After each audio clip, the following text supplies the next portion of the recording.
Pikmin has always held a strange spot in Nintendo's library of games and franchises. Its creation is credited to Mario and Zelda's dad, Shigeru Miyamoto, which means Nintendo holds it in high esteem. But it has never quite reached the cultural ubiquity of his other works. And, maybe it's unfair to compare the adorable strategy game about dragging the corpses of defeated foes into your spaceship to the iconic plumber and the hero of time, but Pikmin 4 might be the one that moves the series closer to those legacies. It represents a high point for Pikmin, thanks in large part to Ochi, the helpful dog that can carry you and all your Pikmin on its back. Pikmin 4 straddles that difficult line of welcoming newcomers to the series while also featuring enough references to the past that those who have been playing the series since 2001 will be charmed by returning characters and new lore. The story is not deep, to be clear. You must rescue yourself and others after crash landing on an alien planet with the help of the Pikmin, but all the characters, and there are many, have unique personalities. It also really leans into the "are we on Earth?" subtext the series has always featured more than ever, which is an element I have always loved. The star of Pikmin 4, however, is Ochi.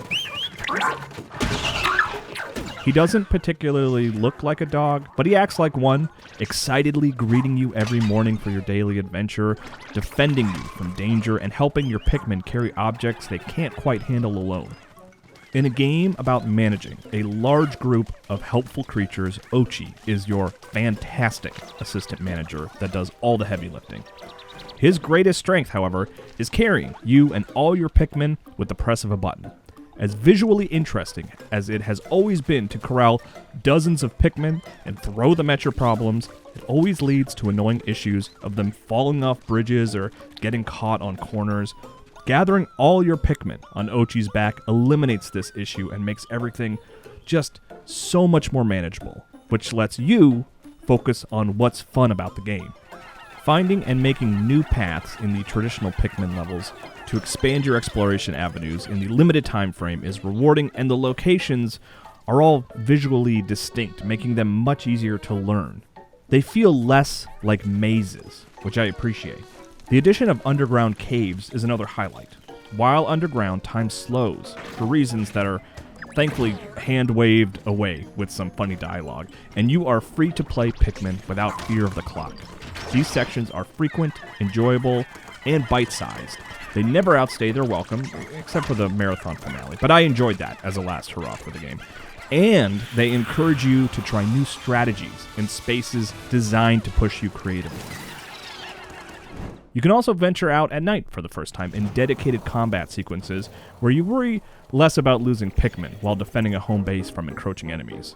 The night sections are repetitive but are rarely required for progress. It's the mode I engaged with the least, but I was happy to play them when I wanted a break from the typical gameplay.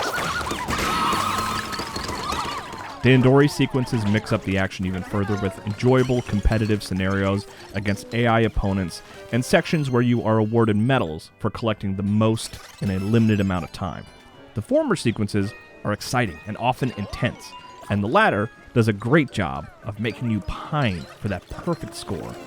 I replayed many despite having already completed the minimum requirements.